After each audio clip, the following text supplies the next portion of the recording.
Welcome into the Eric Zane Show podcast, a daily show where I discuss news, nonsense, and my personal adventures. Day number, Monday, Tuesday, Wednesday, Thursday, day 3 of foot recovery after the infamous chainsaw incident here at the Eric Zane Show podcast household. I'm a busy boy, as always, as we inch our way through the week. Today is kind of interesting because college basketball is getting ready to start, I guess. I don't know. Only reason why I know is because one of the local colleges reached out to me and said, hey, we're kicking off the college basketball season, and we do like a little midnight madness thing, and that is where I guess what you do is late at night, you get as many people as possible into the local gym, and you say, hey, let's lose our minds. It's time to get ready for college basketball. And then at like midnight, you play basketball? I think. All I know is that they're paying me money. The fantastic Catholic college, Aquinas College reached out, the Aquinas Saints. And they said, look, will you, host? I go, yeah, of course. They agreed to the fee. Well, actually, I take that back. I said, does this have money involved? Can I make a fee? They go, yeah, sure. So they give you like $150 for like an hour of your time. I go, well, I can't beat that. I mean, that's right up there with what I make for PA, for God's sake. I go, that sounds good. What do I do? Just go in and say, how you doing? Let's go, Saints, and leave. They go, oh, no. You got a full list of shit to do. So I committed to it.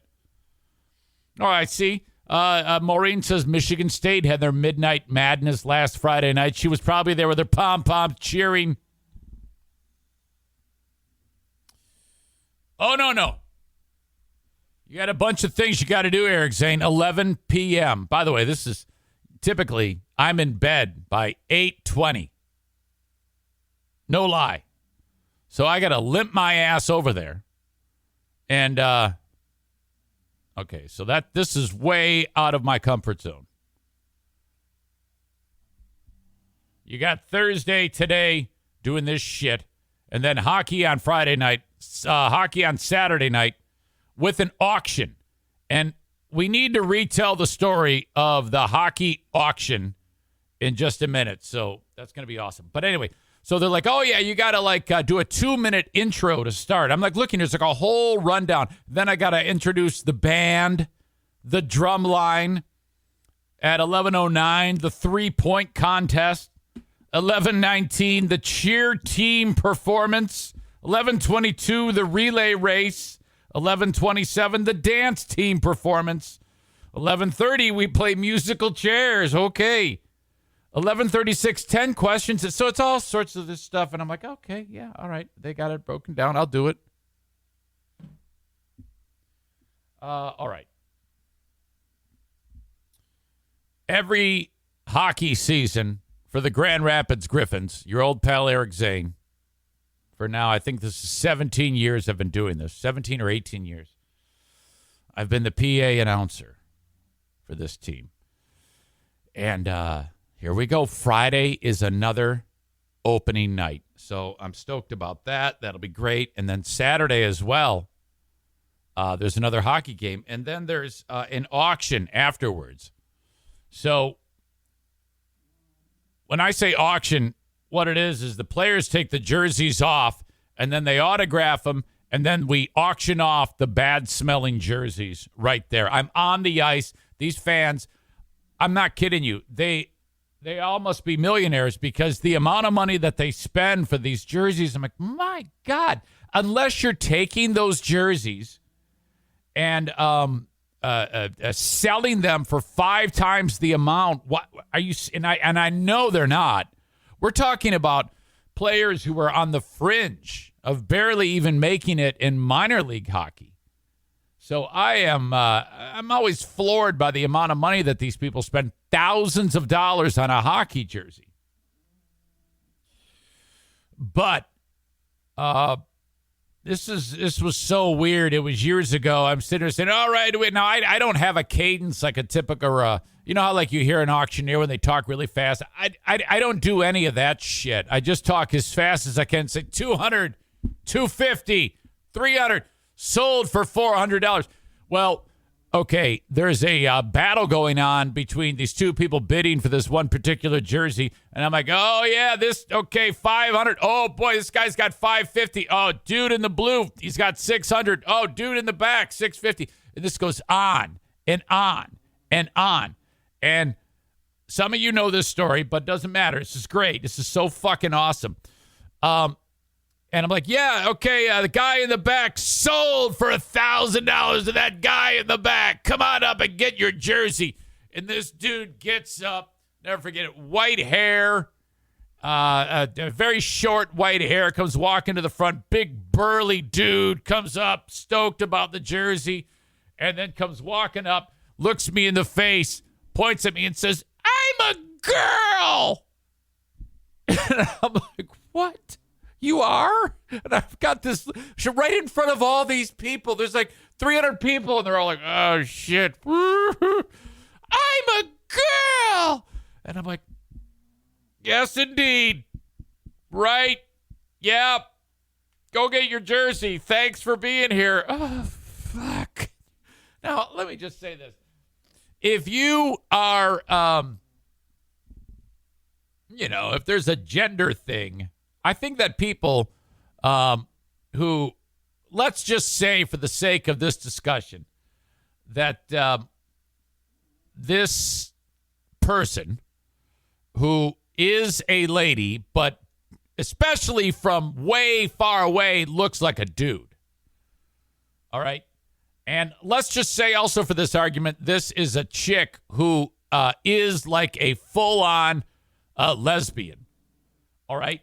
And you have to think that at some point, people are going to mistake you for a dude. It's had to have happened in the past. So if you're going to be being called upon for an auction, you should get like near the front. I mean, if she were in the front, I would have been able to see that this was in fact a female, barely, but a female. And I would not. You can't put me into that position where I have to look from way across the room to decide what am I seeing. But this looked like a dude to me. Oh, fuck. I wish I would have had the nerve. No, I don't. But can you imagine if I said, well, I'm sorry, that I call it like I see it. You look like a dude to me. Oh, my God. Can't drop the E, add a U, says, this is precisely why we shouldn't care what pronouns people have. It leads to hilarity. You're absolutely right. I love the world that we live in.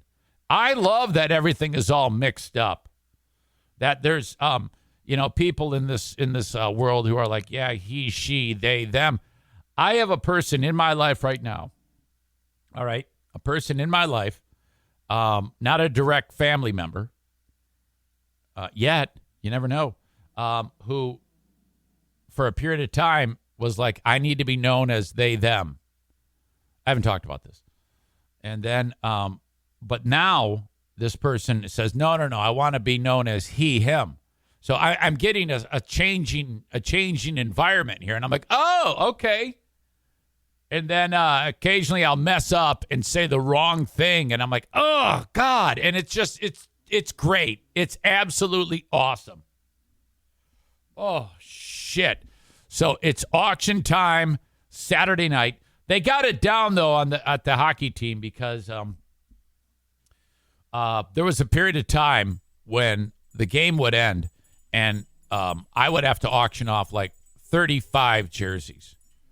And so this is a huge undertaking, a huge amount of time that this would be. And I would just be exhausted from it'd take like an hour and a half of me like 100, 150. Now they do them all online except for like 5. And it takes, 10 minutes. I'm just so thankful for that. Holy crap. All right, we are off and running on this edition of the Eric Zane Show podcast. Now, a busy day today doing the whole basketball thing. But all right, I'll be limping around. Pain is still a thing with the foot after the chainsaw incident on Monday, but it is slowly getting better. No infection, so we're all good. Alex Jones. Hey, anybody got $965 million that they could loan me? Okay. Now, I don't know. If we had like a history of people who have been who've lost huge amounts of money legally like this, where they actually paid it back, I would think Jones would be concerned. But we need to look no further than like O.J. Simpson.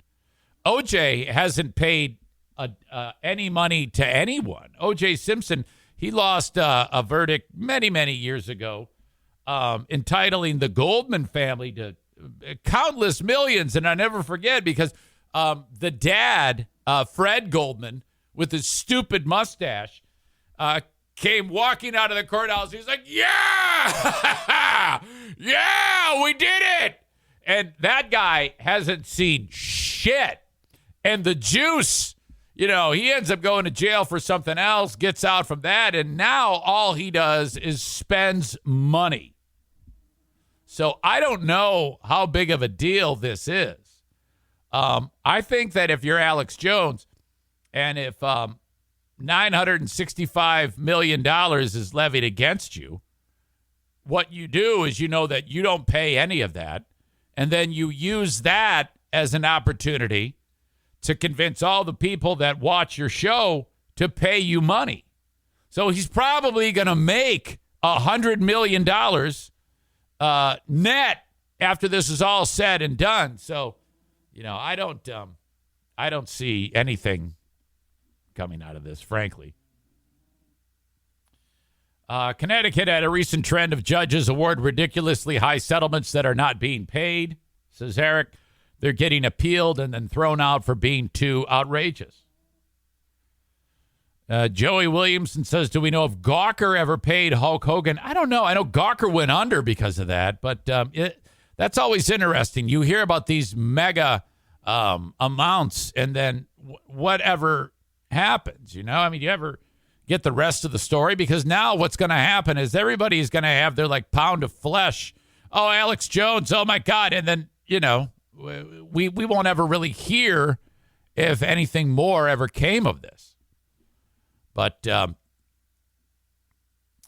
as it stands, Alex Jones was on his show talking and made a kind of a big deal about it, and was basically live streaming the thing as it unfolded, as those awards were announced, and laughing in the face of the judge and all the people that were saying, all right, this is the end for Alex Jones. He's going to go belly up.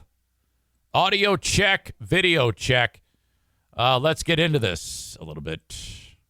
$1 billion to be distributed among the 15 plaintiffs in that case. And after that verdict was read here at Waterbury Superior Court, we first heard from Norm Pattis, who has been representing Jones in this trial. He says he has never seen a trial like this before of the more than 200 he's been a part of. He says they did not expect this verdict, nor the monetary value in it. He says that they are looking forward to appealing this decision, and he's ended by offering his condolences to the family. We then heard from family members themselves of those killed in the 2012 massacre. We heard from the daughter of Principal Dawn Hochsprung, who says that this won't be the end of Jones in her life because the conspiracy theories and the hate will continue.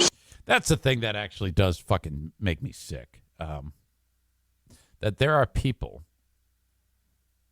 on the planet who think that these people are evil. And all they did was, have to get the news that their kids and their loved ones were slaughtered. Jones, whatever, that's despicable how that all unfolded. But he at least has said, yeah, I 100% believe that there was a massacre and these people are all victims. So you would think that the people that follow Alex Jones would be like, yeah, all right, let's move on to something else. But they're still harassing these people. She says she hopes this will save other families from the cycle of abuse that they have gone through. We also heard from Bill Sherlack, who lost his wife Mary in the shooting. He said he knew the verdict would make a statement and says that this shows actions have consequences. Robbie Parker also spoke today, who lost his 6-year-old daughter Emily. The father said this gave him the strength to get his voice back. He said everyone in the courtroom told the truth except for Alex Jones. Now here's what the father said outside the courthouse. All I can really say is that I'm just proud that what we were able to accomplish was just to simply tell the truth. And it shouldn't be this hard. Today. Okay. That guy lost a kid. All right. And the anguish that guy has felt since this incident happened, it should just be your kid dies and you bury the kid and then you try to make it through the rest of your life. He shouldn't have to deal with any of this shit. This is what upsets me about Jones, that he tried to convince people of all this bullshit. It bothers me to no end that was the content that you choose to do. It makes me sick, frankly. A jury representing our community and our nation rendered a historic verdict. Don't get me wrong. I wish Jones would have to pay all of that money. I wish. But he won't have to pay a dime. I can promise you. A verdict against Alex Jones's lies and their poisonous spread. And a verdict for truth and for our common humanity. And we also heard from the attorneys of the Sandy Hook families, as you just heard there, who say that this is a historic verdict that holds Jones accountable. They say if this shuts down Alex Jones, that's a good thing. They will now go through the proceedings for the punitive damages, which will be on top of the ones announced today. Overall, they say that this is a restorative moment for these families. Live in Waterbury, Tony Black, Fox 61 News.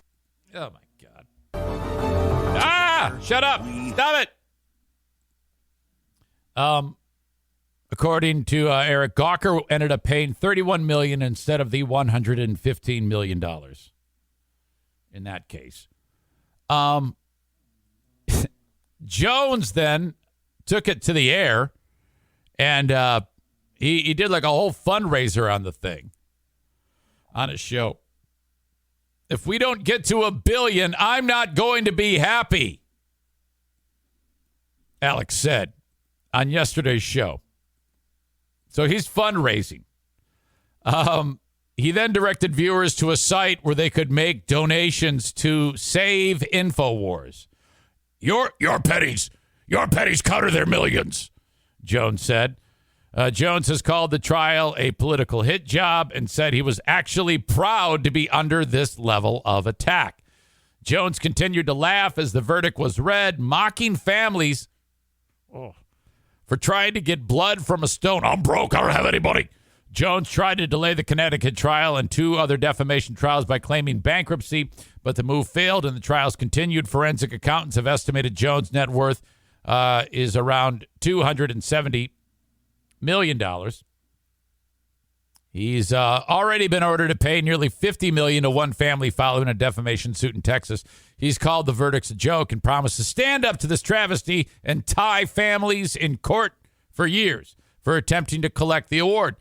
Jones has used the trial to raise money frequently as it's progressed. He used clips to sell books, supplements, and commemorative coins. I want to meet someone who buys the Alex Jones commemorative coins. In one instance, he created an ad for a cryptocurrency donation page that goes directly to his personal account using clips of his own heated testimony. Oh, my God. He has another defamation damages trial in Texas scheduled for December. Yeah, who are these fucking morons that... oh man, I gotta sign up for the Alex Jones cryptocurrency. I gotta support Alex. Fuck, I feel bad convincing you people to buy a fucking T-shirt. This motherfucker is making you buy coins and cryptocurrency so that he can save himself after he makes people whose kids were murdered in cold blood sad. What the fuck is going on here? God damn, that's sick. Holy shit. Well, all right. I don't get how he looks in the fucking mirror. I really don't. You know, I mean, on any given day, I'll like scream at Kenney here for tipping off the ending of one of my stories and call him a nasty name. And then like 5 minutes later, I feel guilty as shit that I yelled at him. And then the show ends, I call him up, hey man, I'm sorry I yelled at you. Oh man, it's okay, man. Yeah, it's okay. I'll get over it. I don't get it. I don't understand how someone can function that way. I mean, how defective do you have to be able to pull off shit like that? And then, yeah, well, that's it. You know, because there was a period of time when he was perpetuating this lie about, yeah, the whole thing with Connecticut was a hoax, and these are crisis actors and actresses and all that shit, and the kids never really died. And then, you know, he had to go to bed at night. How do you fucking sleep? You know, I don't know. All right, Ben and Eric Patreon podcast happens tomorrow. Actually, it's a Friday, and it's ridiculous time, 3 p.m. I know, but that's the only way we're going to be able to get this done because I've got a hockey on Friday night, like I indicated. So Ben and Eric Patreon podcast goes on Friday, 3 p.m. All right, so for the audience members that are on Facebook, Twitter, and YouTube, I'm going to kick you to the curb. If you could, sign up on Twitch, twitch.tv/Eric Zane Live. Of course, it is free. And hit the follow button once you do that, twitch.tv/Eric Zane Live. Hit the follow button, and then you'll know when I go live, and then you won't have any interruption if you're the type that likes to get the show live each and every day. If not, no big deal. You can always get the audio podcast, which I post shortly after when this show finishes on all of the usual spots online, wherever you download shows. All right, so kick you folks to the curb. Jesus. To the curb. Have a great day. Facebook and Twitch brought to you by Irvine's Auto Repair, Grand Rapids Hybrid, and EV. YouTube brought to you by Frank Fuss, My Policy Shop Insurance. Twitter brought to you by Blue Frost IT. As always, you can reach out to me anytime, Eric at ericzaneshow.com on the Shoreliners Striping inbox. All right. Off and running on this edition of the Eric Zane Show podcast. How often over the years have we parked on a story about someone who goes through an entire pregnancy and does not realize that she is pregnant? This has happened many times. In fact, very famously here in West Michigan, there was the time when I was on the radio when the local couple had that happen. And we had a fucking field day with that one. A lot of big-time jokes. It was then featured on, like, 2020 or something like that. And in it, while they're interviewing the couple, they played the clip of us making fun of them. And then it says, and why the backlash? And then there's me saying, oh, my God, this fat hag or some shit like that. And, oh, fuck. If that had happened, like in the cancel times, we would have been fucking fired. We were just laying it on so thick. It was a hell of a time. Well, this has happened again. This couple, this chick actually nearly died because she was feeling like shit. I think she's a teacher. She's like, oh, fuck, I don't know what the fuck is going on. She goes to the doctor, and the doctor's like, yeah, you're about to have a baby. Like right now. Holy shit. Audio check. Video check. Here you go. Prize of a lifetime. An Omaha couple finds out the woman is pregnant. Then she has the baby in just 48 hours. Well, doctors do an emergency C-section to save the mom and child. KETV News Watch 7's Waverly Monroe shares their story and their life-saving message. 23-year-old Peyton Stowe. All right, I'm already impressed. How the hell could this have happened? It's not like she's a little chunky but funky, no big deal. But it's not like she's fucking disgusting, right? Or thought she was just feeling the effects of her new job. I'm a first-year teacher, and I just thought it was normal to be tired all the time. Then her legs started swelling. Look at this dude. See this dude? That's a face of a guy who's not going to be around much longer. He's taken off. And after her mom pushed her to go to the doctor, Peyton heard the news she never expected. They ran the test again. She was like, it's definitely positive. We're going to go do an ultrasound. She looked right at the screen. She was like, you're definitely pregnant. But what? Peyton was not okay. Her family and boyfriend, Travis Coasters, rushed to her side. Travis is going to be rushing away from her side shortly. My kidneys weren't performing up to what they should, and my liver wasn't working properly. Her situation grew dire, and her doctors had to move fast. They said she needs to be admitted, and then she had the baby that night. And they're like, you're having a baby in 15 minutes. This is What? Cash. Come on. He wasn't expected. His parents say that he's the best blessing. All right, news lady. Either that's a new fashion trend or she's ill. I don't know. The baby has more hair than the fucking news lady. Peyton had an emergency C-section, and Cash was born 10 weeks early at just 4 pounds. Yeah. Peyton knows now she had a life-threatening case of preeclampsia. That's mainly high blood pressure during pregnancy. I had severely high blood pressure, which is very scary. If I wouldn't have came in when I did, I probably wouldn't have made it through the weekend. Peyton stayed at Methodist Women's Hospital for a week. Look at her. She's walking around. No big deal. She's fine. Just a couple floors up from Cash. Coming down, look at him, make sure he's doing good, and then going back up. Both hoping for kids in the future, but settling into being new parents practically overnight. But now that I've actually held him, like fed him, everything like that, it's surreal. Like, he's actually mine. Peyton now listening to her body. Shit. I don't really like going to the doctor. I kind of... Yeah, this guy, typically, if you're very young, like these two are, and this guy looks like he's like 13, there's a period of time that during the 9 months from conception to birth, all right, there's a period of time, it might be a day, could be a minute, could be a week, where you're supposed to freak out, where you get scared and the uncertainty of the unknown, and you wonder what the fuck, and it's ridiculous.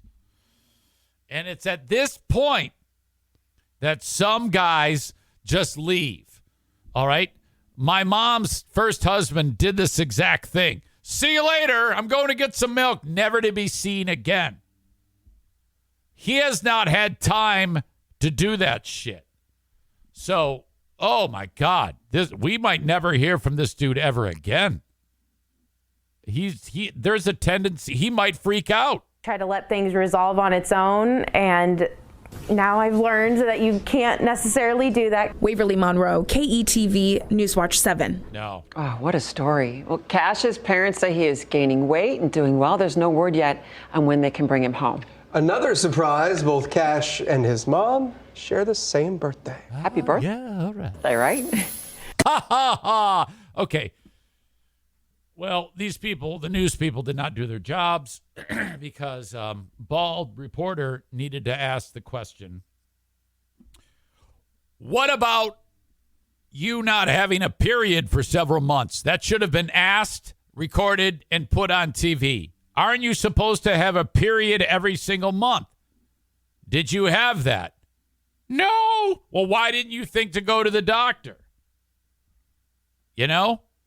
Runner Girl says, what the hell did she say? Oh, being a woman, I honestly don't understand how this is possible. Yeah, and that's exactly true.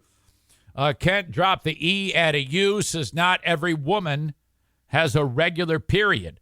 Well, we still need to have that question asked. You're doing a better job of providing information than the reporter is. She needed to ask, aren't you on the rag every month? Does anybody even say that? Hey, man, you on the rag? Jesus. But that is it. But what about the whole business of, you feel the child moving inside of you, You feel the baby kicking, you know? And then don't women typically gain weight? I mean, the child alone, if it, whatever the weight of the child is, that's going to increase your weight. Plus, you're probably going to pack on the pounds and your boobs are going to get bigger. And there's all sorts of things that change in a woman that, holy fuck. Stevie says, Kent, are you trying to explain menstruation? Is that described as mansplaining? Is that what we is that what we have here?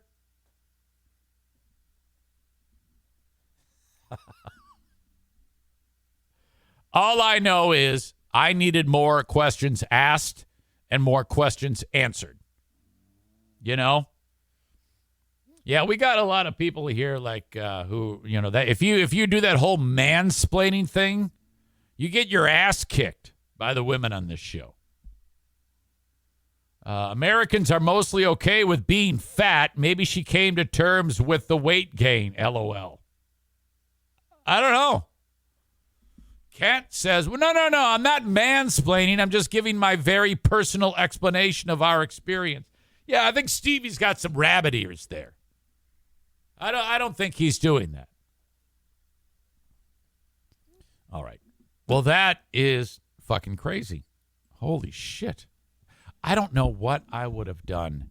I mean, I had to come to grips with a lot of things with a lot of things when my son was born. And there was that period of time when she's pregnant and then not making any money, all the stress of all of this happening. I'm 22 years old. I'm like, what? They're 23 years old. I'm like, what the fuck? What is going on here? Maybe I should just leave. Maybe I should just, abandon ship. No. And then you just dismiss it. No, it's cool. Go back to getting the fucking nursery ready. And it all worked out. But there was a time when I was a little bit of doubt. Do I have the right stuff to be a father? No. I need to go out, get drunk, and do drunk guy shit. And but then thank God I didn't. And all of those worries and fears, it all worked out. I'll tell you this. When you have kids, at least it was my experience, the pace at which you get exposed to the madness of kids as they become assholes, because we all know that they all are, some more than others. The exposure time is so slow and methodical, it slowly changes you. I mean, if kids came out of the womb and just immediately started acting like assholes that they will eventually all become, I mean, all parents would kill themselves within minutes after birth. As it is, for a sustained period of time, all you have to do is pick up the kid, change the diaper, give it to the mom to feed, or put a bottle in its mouth and look at it. The kid wakes you up at odd hours. That sucks. That alone does cause some people to Andrea Yates their kids. And, that sometimes that happens. Sometimes some people aren't fit for being parents. I did not do that, obviously. But I did. It did make me drink quite a bit. I'm like, fuck this shit. I'm getting drunk.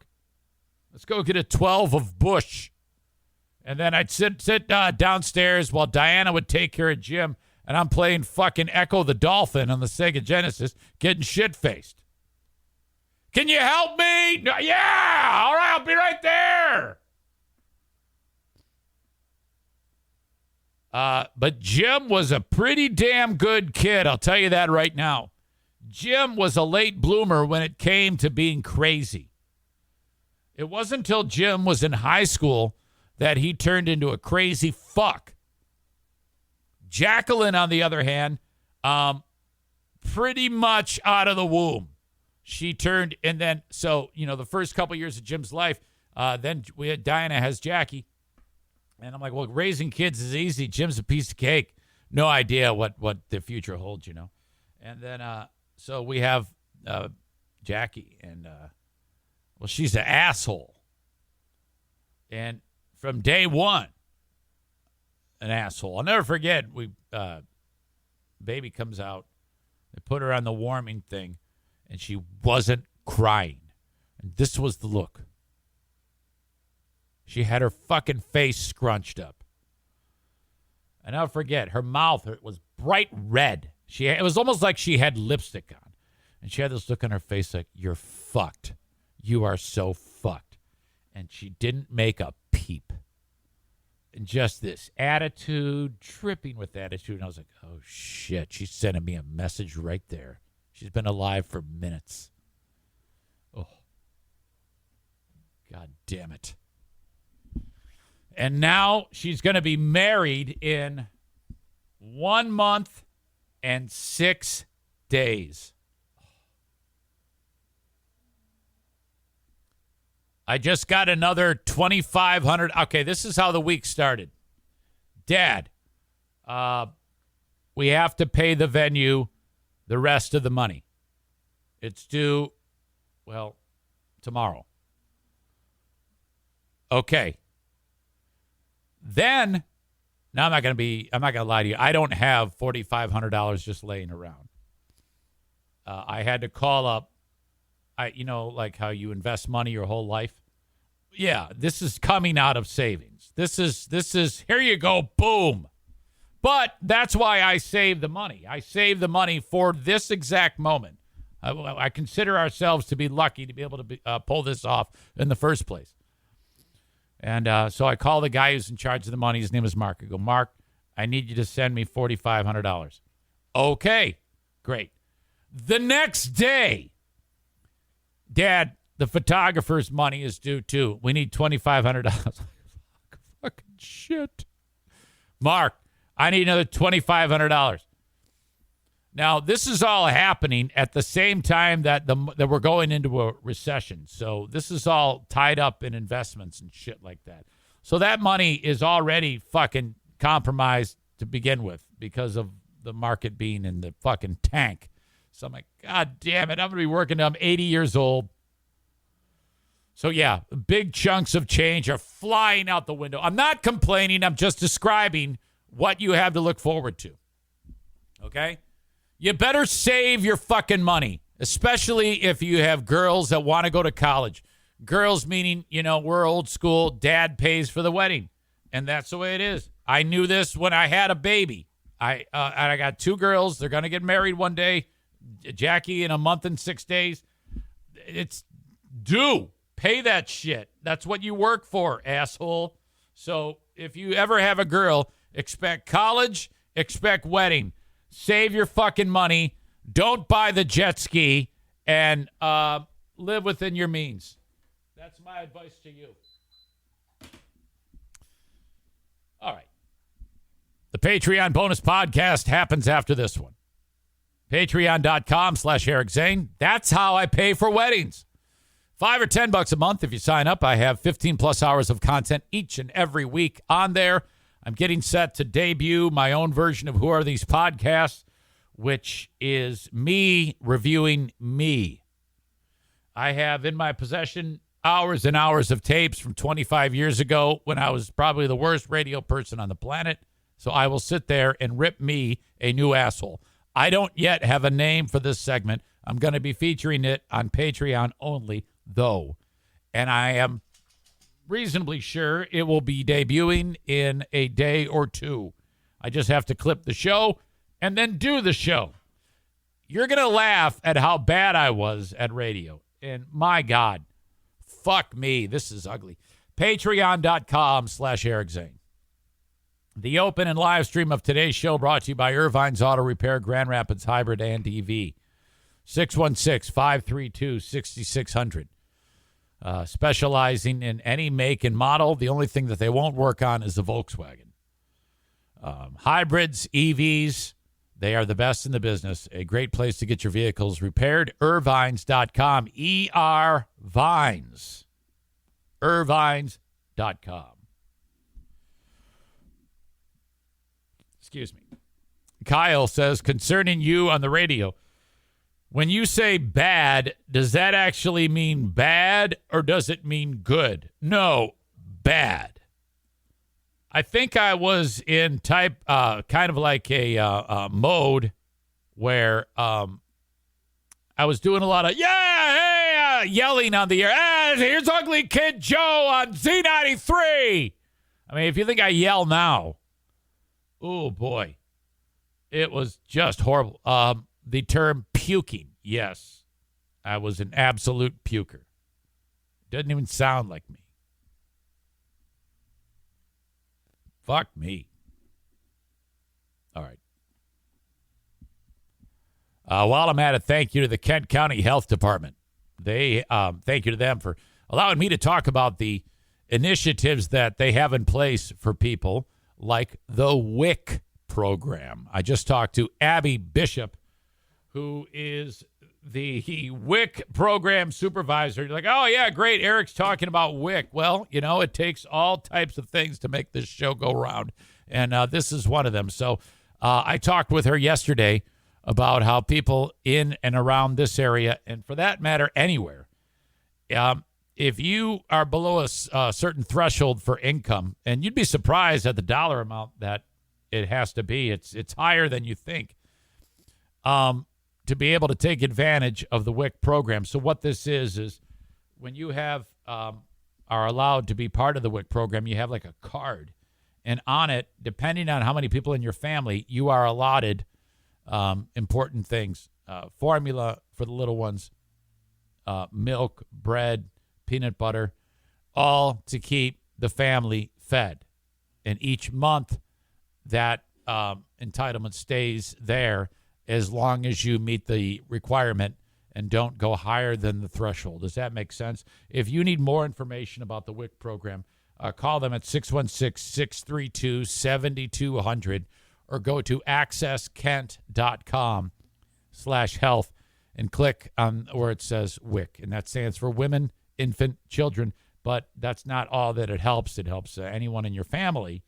Don't swallow your pride. And if you're having trouble making ends meet to feed your family, do this. Or maybe you know someone who might fit this criteria.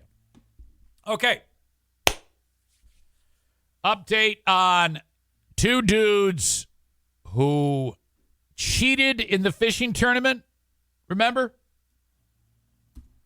We got weights and fish.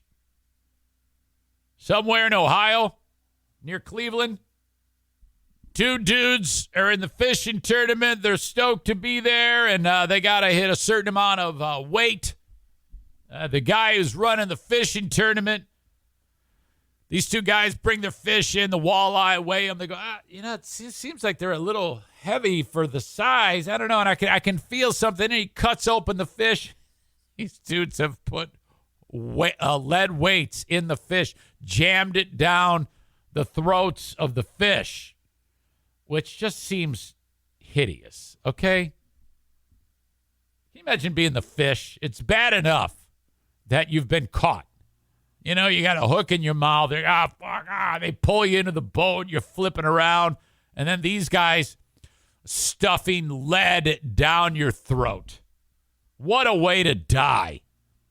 They also stuffed walleye fillets that they had down the throats of the fish to, fatten them up, increase the weight anymore. So they weigh the fish and go, you guys won, but wait a minute, something's wrong. The guy cuts open the fish. Oh, shit. All those hillbillies gather around the one guy, and he's got this look on his face. I can't believe he stood there and took it. I would have just ran off and then fled the state. You don't want these hilljacks fucking hunting you down. Are you kidding me? But now they are charging these guys with felonies. These fishermen are being charged with felonies. Holy shit. Audio check. Video check. Let's get into it.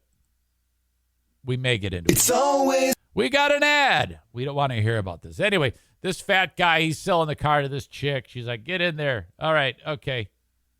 Here we go. We want to let you know that there are charges now in the scandal that rocked that fishing community.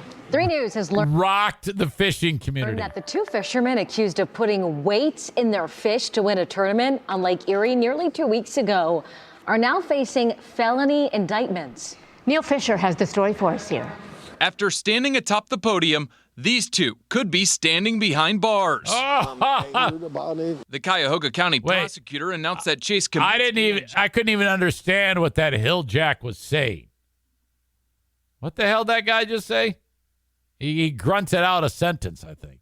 Podium, these two could be standing behind bars. I'm angered about it. The Cuyahoga County he said, I'm angered about it. I don't speak Ohioan. Prosecutor announced that Chase Kaminsky and Jake Runyon have been indicted on 3 felony charges, including 1 count of cheating, 1 count of attempted grand theft, and 1. You can be charged with cheating? Hey, we got a felony charge of cheating. Who knew that you could be charged with cheating? And then 1 count of attempted grand theft, 1 count of possessing criminal tools. This is all bullshit. 1 count of possessing criminal tools. Fellow anglers. Hey, if you ain't cheating, you ain't trying. That's what NASCAR has taught us. Junior Johnson, back when he used to race NASCAR back in the day, I know this because when I lived in the South, I paid attention to this shit. He'd race, and there was all sorts of cheating that would go on there when it came to, like, you would start the race and they would weigh in the cars, okay? And the cars had to be, you couldn't weigh less than a certain amount. So they would weigh in the cars, and then they would head over to the starting line, and then there'd be a panel on the door or in the bottom of the car. You'd open up the panel, and a bunch of lead would fall out onto the track to make your car lighter. All right? If you ain't cheating, you ain't trying. Including Kenney Morris are fed up. I've known Chase and I've known Jake, and no longer speaking, or they're blocked from me. What the fuck is wrong with this guy? He's either crying or he's about to get one of those fucking dog box things because his throat he's got cancer. No longer speaking, or they're blocked from me. He's taking it so hard. God, these fishermen are assholes. Cuyahoga County prosecutor Michael O'Malley released a statement saying, I take all crime very seriously. So does this mean that because Tom Brady cheated and underinflated the footballs or whatever the fuck he did, he should be charged with a felony too? I mean, seriously, this is just stupid. I believe what these 2 individuals attempted to do was not only dishonorable, but also criminal. Absolutely not. These guys should be praised for their efforts. We will fix this. Lake Erie Fishing Tournament Director Jason Fisher, who snatched. The guy who runs the place, his name is Fisher. Great. The 10 weights out of the fish caught by Kaminsky and Runyon, said there will be new rules in the future for those. I'm really grossed out by him cutting into the fish like that and just putting his hands in there and grabbing the weights. It's just sick. Those who stand atop the podium. We'll start by implementing. No one cares about the fish. New rules at weigh-ins and in boat checks. Yeah, listen to this. We'll work hard this offseason and learn from you all as to what safeguards you want to see in our series. Gee, is he reading? Yeah, I think that if you had, run a metal detector over the fish before this happened, this would have never happened. If they knew that was going to happen, this never would have happened in the first place. These guys are all idiots. And I promise you we'll implement change. Kaminsky and Runyon would have taken home more than $28,000 for that tournament win on September 30th. They lost that and the boat and trailer they used after it was taken. They took their boat and trailer, too. The police took all their shit. Taken by authorities yesterday. A date has not been set for their arraignment. Christy, Laura? All right. Neil, thank you so much. Yeah, everybody is just killing these two. I mean, my God. Wouldn't surprise me if all of this group here watching the show is against the fishermen. I love these fishermen. They need to be freed. Free the fishermen. Sarah calls them stupid dummies. Bullshit. These are winners in my book. I love these guys. I love that they did this. Sir Bob of Oliver says, favorite cheating in racing, the guy that ran a shit ton of extra fuel lines to get an extra gallon of gas. Sarah says those poor fish were innocent. Whatever. Cheating in a tournament is winning. Hot take, homie. No. Well, whatever. Who gives a shit? It's a fishing tournament. It's not their fault that whoever's running the fucking fishing tournament doesn't even police it. All right. It's fair that they got caught. That's what Maureen says. I agree with that. I don't think it's fair that these guys lose everything. I mean, my God. They're probably going to get fired. They're not going to be able to ever fish in and around there. That's bad enough. Took their boat. Jesus. Lighten up, for God's sake. All right, moving on. Joe Biden had a great gaffe that we need to get into. Not sure what's going on here. Audio check. Video check. Joe Biden's talking about his son. He's, I think he's talking to, it's a speech in Colorado. And this is what he had to say about his son, Beau Biden. Just imagine, I mean it sincerely. I say this as a father of a man who won the Bronze Star, the Conspicuous Service Medal, and lost his life in Iraq. Imagine the courage, the daring, and the genuine sacrifice they all made. Okay, one more time. In Iraq. Just imagine, I mean it sincerely. I say this as a father of a man who won the Bronze Star, the Conspicuous Service Medal, and lost his life in Iraq. Imagine the courage, the daring, and the genuine sacrifice they all made. All right, slurring that thing out. He's obviously doing something to honor people that have served and lost their life. So, I mean, you can't really go wrong with that, right? Problem. His son did not fucking die in Iraq. He died of brain cancer here in the U.S. Fuck. Shit. How do you do that? How do you make that mistake?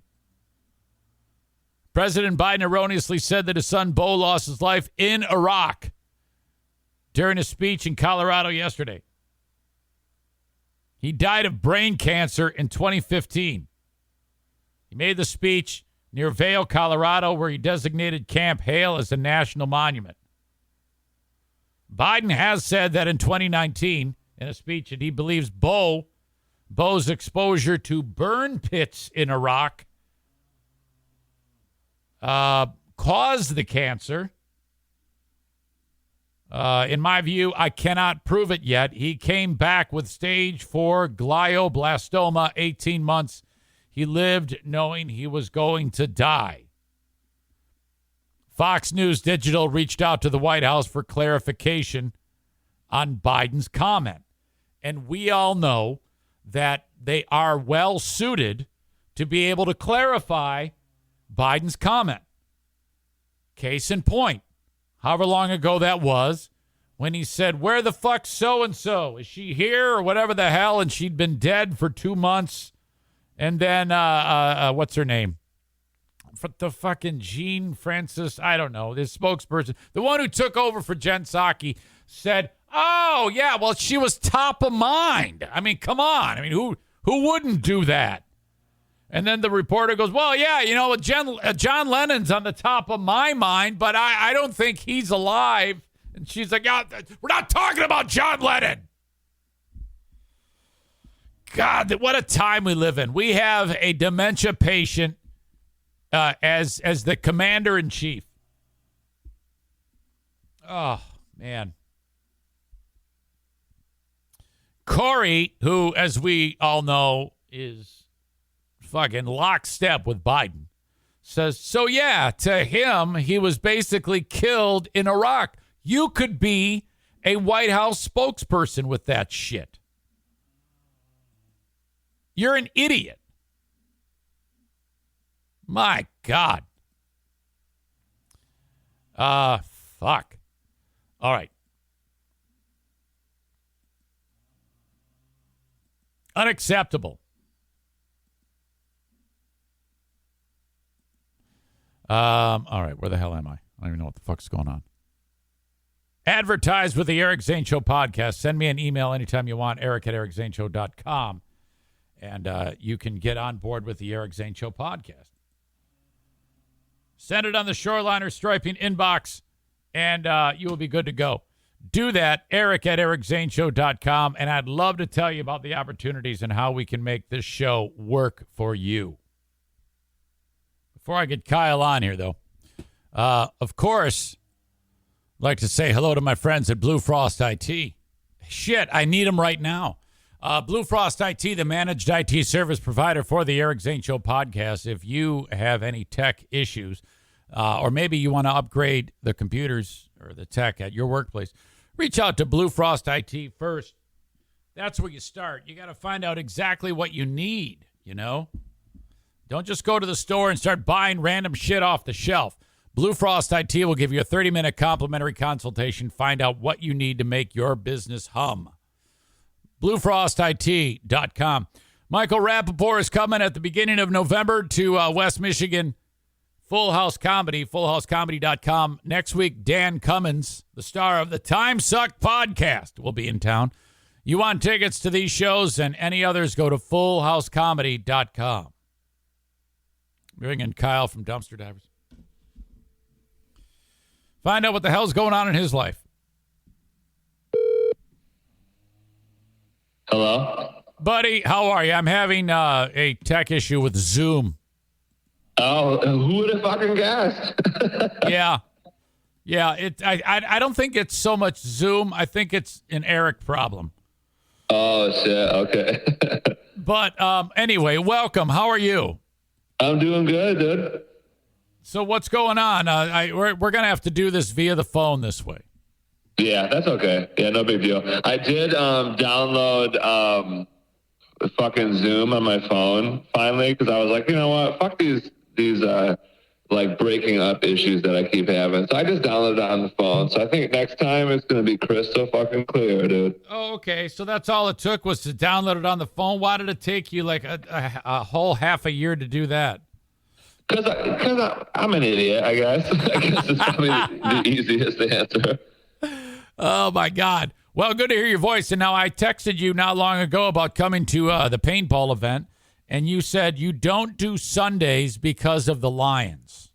Yeah, dude. I'm fucking like, you remember that, I don't know if you used to watch that 70s show or whatever, but I'm fucking like Red Foreman, dude. Like, if it's Sundays around 1 o'clock, you can just fuck right off, dude. Why? Okay, now I like the Lions as much as anybody who lives around here, but I mean, my God, they're fucking terrible. Why would you? Yeah, you're not wrong. That was a rough Sunday right there. But it's just like a thing. You know what I mean? Like I gotta especially now that like I'm married and got a kid and stuff, I gotta fucking like cement the tradition like hardcore. So then when Jameson's older, fucking he's just like, it's Sunday, dude. We're watching football, and then at halftime we're gonna go toss the fucking ball around, and it's gonna be cool. Oh shit. Yeah. All right. Well, I mean, because after watching the Lions, I'm usually so goddamn pissed off. I don't want to do any of that shit. I know. Here's the thing. I know. Because here's the thing. When me and my dad used to watch, so for a little bit of the time that me and my dad used to watch, it was like the Barry Sanders, Herman Moore times. Right. So like they were like, okay, you know what I mean? Like, they were like respectable or whatever. But then, but you know, they still lost. I mean, they lost like half the time back then or whatever. But then they got real fucking terrible. And like me and my dad used to watch, he would just get fucking pissed. He'd just be yelling at the TV. Right. He's like, I'm turning like sometimes he'd be like, I'm turning it off. And like, I'd be like, no, we gotta watch it. You know what I mean? But anyways, we still would go outside at halftime and, toss the fucking ball around. So that was at least cool. But yeah, I know what you mean because I'm gonna have to fucking get my shit together because I don't want to be. When I was like 7, we were watching. My dad was all pissed. I was freaked out. I was like, I don't know what the fuck's going on right now. I don't even I'm gonna have to watch myself. I just pretty much do something else. Like at the start of this year, I was excited. They lost that first game, but I watched the whole damn game against Philadelphia. I watched a game against Washington because they kicked ass, and then when they started to play shitty against Minnesota, that's when I stopped watching. And I haven't watched since, and it's a damn good thing because they've done nothing but suck dick since then. Yeah, dicks have been sucked, that's for sure. But I don't fucking know. I hope it works out, dude. I like Dan Campbell, but it's just not. Something's happening right now, and it's not great. Well, yeah, it's 29-0. What the fuck? I know, dude. Fucking in the Patriots too. Third string, Matt Patricia. Jesus, third string rookie quarterback. Holy fuck! Oh my god. I know, and the worst thing was I was watching it, and actually it was like almost, I guess, like you had control of my life because I was fucking watching it on NFL Network, and which is like an app on the Roku that we have or whatever. And then like around halftime or like a little afterwards, the fucking app was just like, yeah, we're not playing this fucking game no more. Oh, so it just said it just kept saying that it was like forbidden or whatever, and I was like, what the fuck's going on? Yeah. So anyways, I couldn't even watch like most of the second half. So then I went and did something else too. It's for your own good. I was kind of sour for a little bit there. It's for your own good. It really is. There was moving on. I have a different topic I want to get into. There is discussion I hear in the podcast world that you are considering getting out of the podcast game. True or false? Yeah, I don't really know what's fucking going on. You know what I mean? It's just you do your episodes or whatever, and then people are always like, oh, like, I can't believe you said that, or I can't believe blah blah blah. And it's like, oh, you should not talk like that. And then people are always like, why do you use that voice? And I'm like, what do you mean? Oh, like various like voices or whatever. And I'm like, I don't know. They're like, that's not what you sound like normally. And I'm like, well, I know, but like I'm doing like a. Well, you're doing a show. You're doing a show. Character, you know what I mean? I know what they mean to some degree. I mean, the way I talk when I'm sitting around this house yelling at the dogs, I don't think it's exactly the same as what I'm doing right now. Right. But I mean, I don't know. I guess it just depends. Why the fuck do they care? Who knows? But people start, they start talking or whatever, and then it kind of like starts like sucking the fun out of it. You know what I mean? Oh, so then I'm like, you gotta toughen up. Okay, let me tell you. If you start to get rattled by the things they say, that's on you. I mean, for sure. Yeah, you know what you got to do is you use that as content, and you create a segment called "Suck My Dick," and then what you do is you just tell people to suck your dick all show. That's what I do. I mean.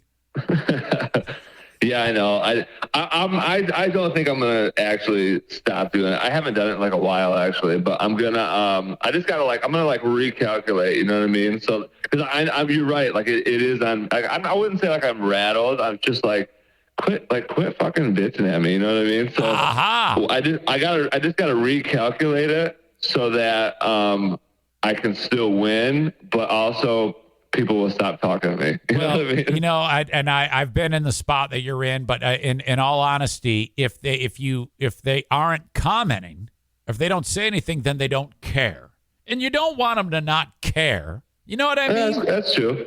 So I think that you got to be careful what you wish for. So I don't know. There's a learning curve, but this is easy to say for me because I've been doing this a hell of a lot longer than you have.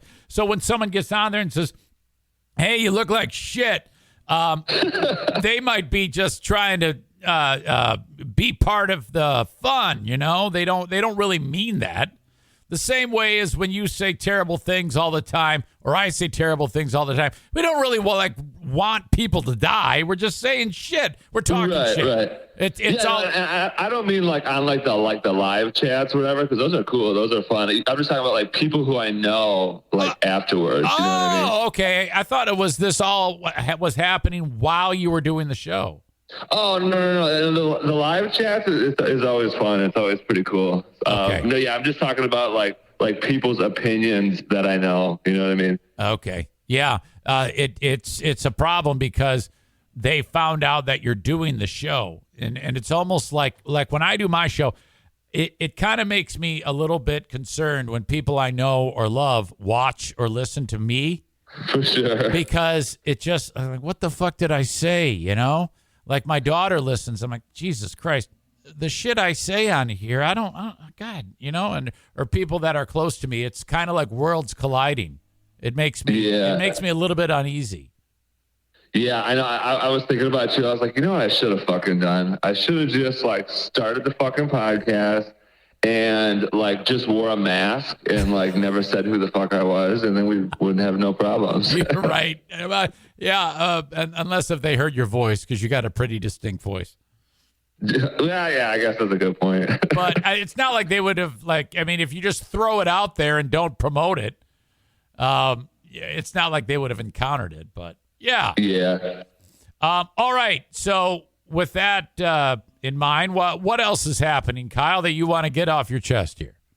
I gotta fucking tell you about this, Eric, Zane, because this was gonna work out a lot better if you guys could see me. Yes, I apologize for that. So get this. Fucking, I don't know what's going on in like Panera, but like I'm fucking loving their business model. Cause check this fucking out, Eric, Zane. Obviously, you know I get the free coffee for $10 a month or whatever, but I get free coffee the whole month or whatever. But anyways, then I get this email from them like a while back. I don't remember exactly when it was, but they're like, hey, you fucking, I'm paraphrasing, but they're like, you fucking, you drink coffee a lot, you eat here sometimes, whatever. So click this link and do this thing or whatever, and we'll send you like this fucking tumbler, right? Like a big ass Panera. All right. Great. Right?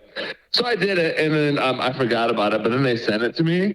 So I got this big ass. I'm in it's called the Sip Club VIP. I'm a Sip Club VIP, right? So that's what it says on the freaking tumbler. But it's this big ass freaking thing. Yeah. And then so I read like the email that they sent me, whatever. And they're like, you can fucking bring it in and get drinks. So now I'm bringing it fucking in there to get my coffee, and it can fit like double the amount of coffee in it from the paper cups that suck.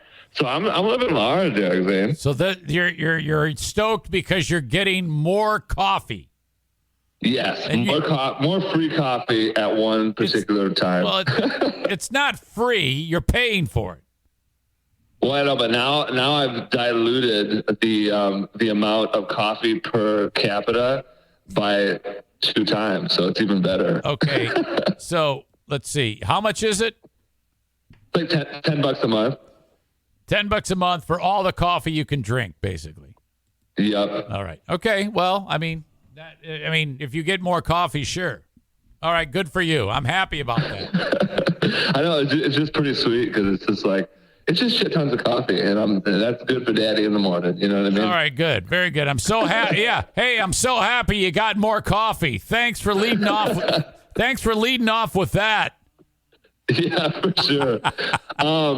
No, I got to tell you this. I think I wrote, if I ever do stand-up again, I think I wrote a hilarious fucking joke last night. And I say it may be hilarious. It's like a parent joke, though. So it's like not only some of the population would get it. But I told it to Blue, and she was laughing her ass off. So I think this is a good joke for parents. So I'll set up the story. And actually, I don't really need to set it up because I think anybody who has ever had a kid is just going to get it. So I'm not even going to set it up. But I walk upstairs because I had to go downstairs in the kitchen and get something. I can't remember. But I walk upstairs in the room and I go, here's the worst fucking thing about having a kid. And then Blue like looks at me because she thinks something bad happened downstairs. Yep. And I go, you never know if the dishwasher is on because it's fucking supposed to be, or if it's fucking Jameson pressed the button. You know what I mean? Yeah. Because like I feel like multiple times a week I'm walking downstairs and that fucking dishwasher's on, and I'm like, we're not using that many dishes, so I just can't tell if it's supposed to be on and then or not, because I'll stop it if it's not supposed to be on. Right. You know what I mean? So you either are having dirty dishes because you've stopped it, or your energy bill is through the roof because the little little fucker keeps hitting the button.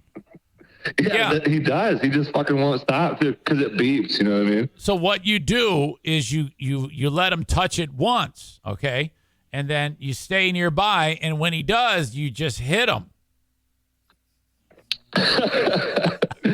Oh man, I like that idea. Or I could put thumbtacks on the fucking buttons, but no, that's worse. It's kind of like touch the hot stove, you get burned. I mean, that's don't do any of that. That's all terrible. No.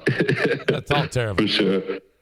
But anyway, that was my hilarious parent joke that I wrote last night. I think hey, that's not bad. If you want to get by with doing dad jokes on stage, that might have some legs.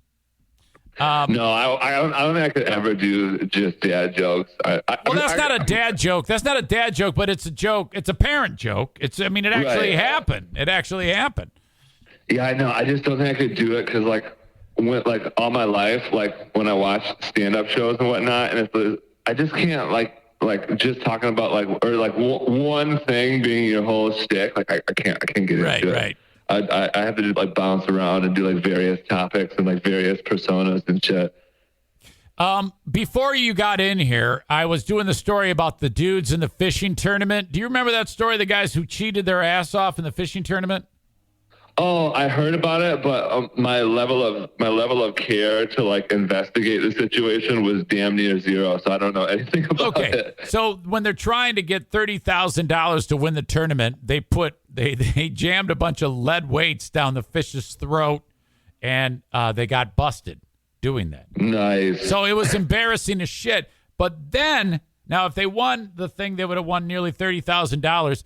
But now they've decided that they're charging them with felonies. Oh, hell yeah. that seems intense, but all right.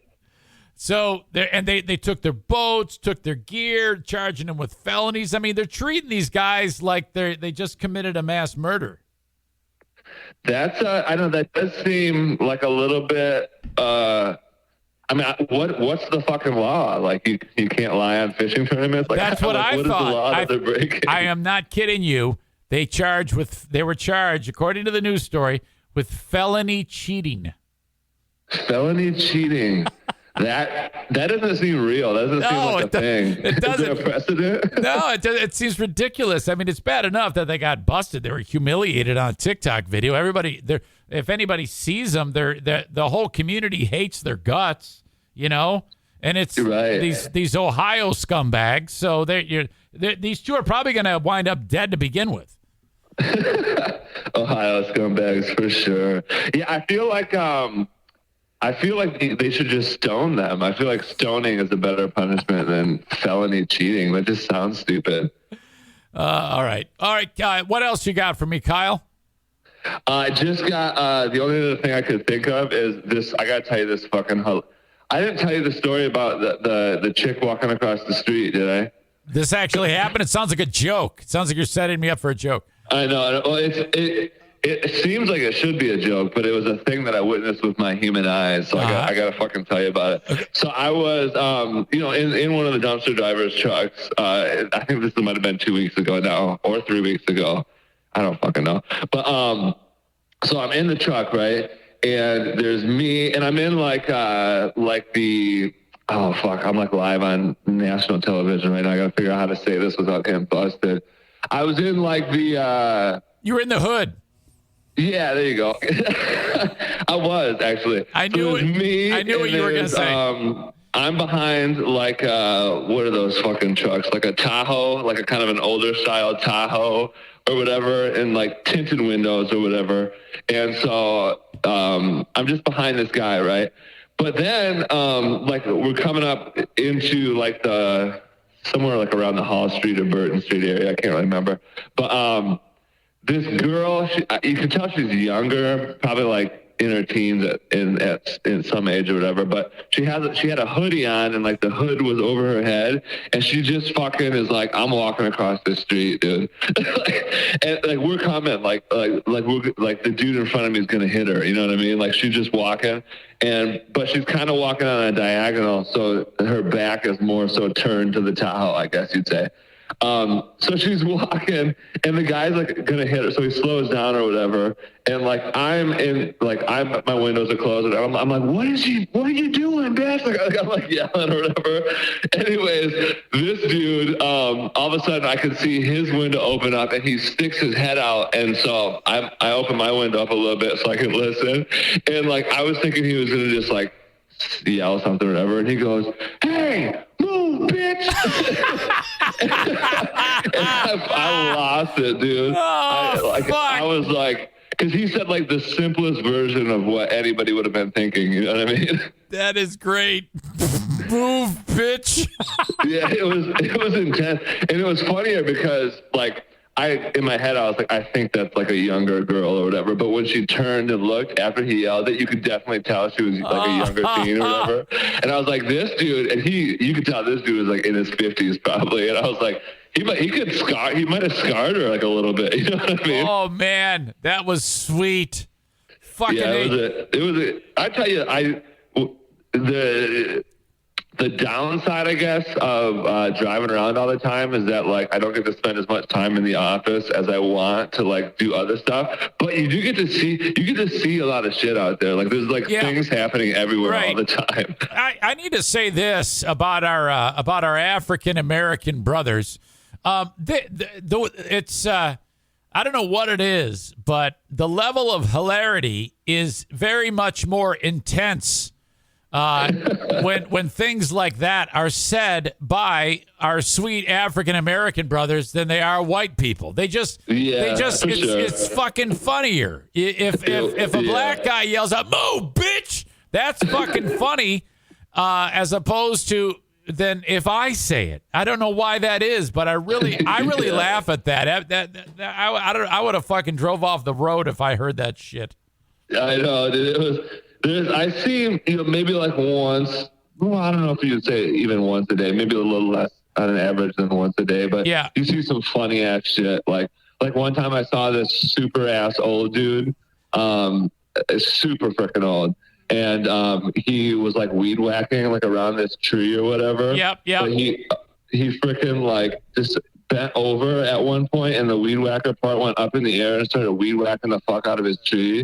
And like I was just like sitting at a stop sign just watching this happen, and you just fucking just like weird shit like that you like you had to be right there at that exact time to see it, and like it happens quite a bit out there. All right, any tales from the road other than that we need to know of? Shit you found in a dumpster, shit going on, things you want to promote, whatever it is, do it now. No, not really. Yeah, give us a call, guys. So it's fucking October, right? So it's slowing down a little bit, which we don't want it to. So I feel like probably some, people out there might need a dumpster. I just made a video post on our Facebook page to tell people to clean up their houses before the fucking kids come to their doors. So right. We'll see how that fucking works out. Hey, but, did you hear the story about I cut myself with a chainsaw? What? No, I didn't hear that. What'd you do? I was, that tree that you said is growing rapidly at my house every time you. Yeah. Well, I decided to trim that fucker, and I made the mistake of, several mistakes. I was on a ladder, and I was in a very awkward spot, not appropriately holding the chainsaw, and when I was cutting the branch broke. And then one of my hands dropped off of the saw, so now I'm holding it with the trigger hand. It swings down, and I'm not on the trigger, but the blade's still spinning, the chain is still spinning, and the chain hits my Croc. I was wearing Crocs, which everybody gave me shit about, and it hit the side of the Croc, went into the Croc, and badly cut my foot. But the blade was slowing down at the time, so it only did a certain amount of damage. But it was fucked. I had to go to the hospital immediately, and then it was terrible because I passed out at the hospital, and it was just oh Jesus Christ. was terrible. So now dude. everybody. So now I'm limping around like an asshole here, and it was all because I was thinking of you. I gotta trim this fucking tree. So now I got all this.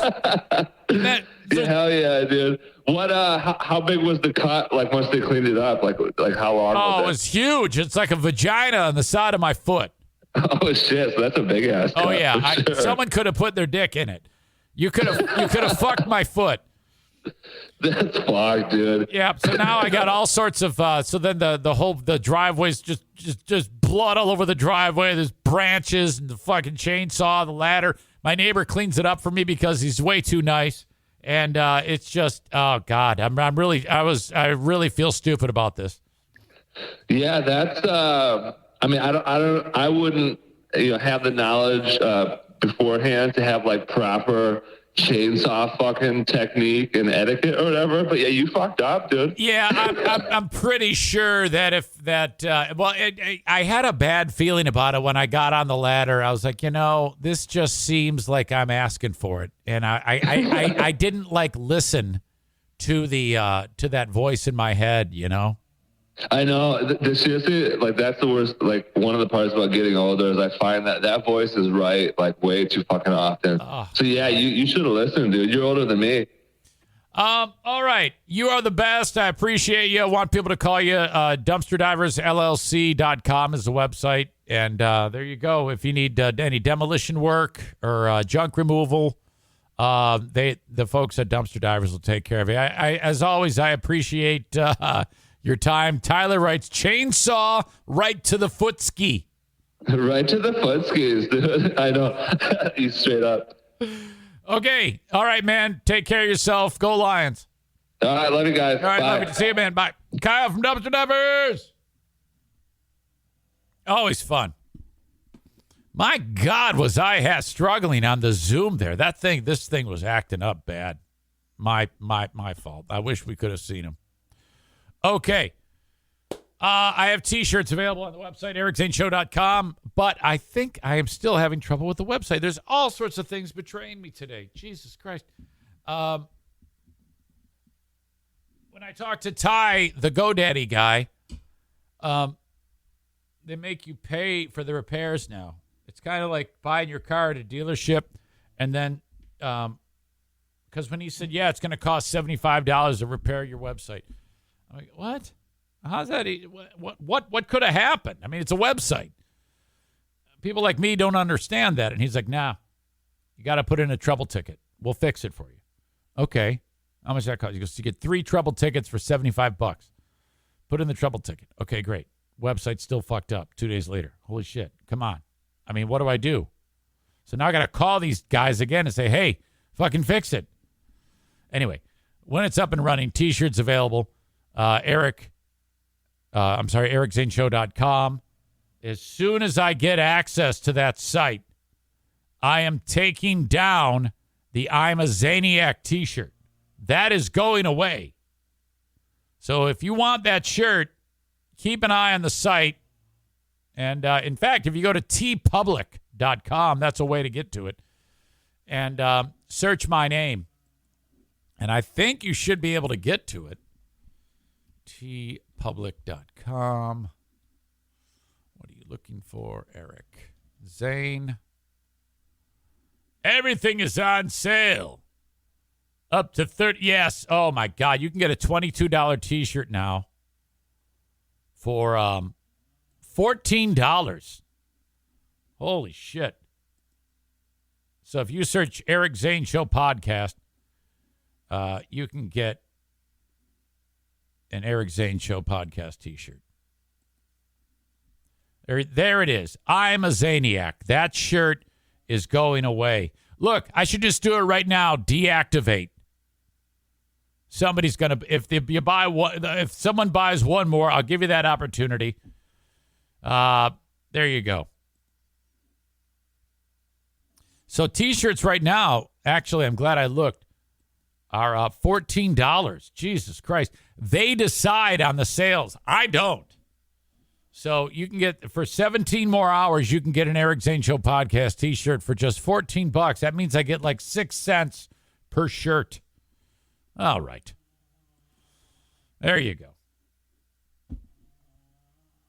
Where the hell am I?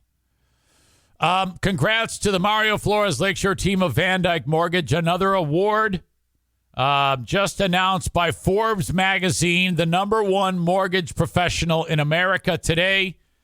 You can get a mortgage from Mario anywhere in the U.S., with the exception of South Carolina, Maine, Alaska, and Hawaii. Call 231-332-6505 for the Mario Flores Lakeshore team of Van Dyke Mortgage. Hello to A&E Heating and Cooling. If you are in need of a furnace tune-up, well, you are, because you need one every year. $79. There are other places that do it for the same too. There are some that are more expensive, but they all hover around $79.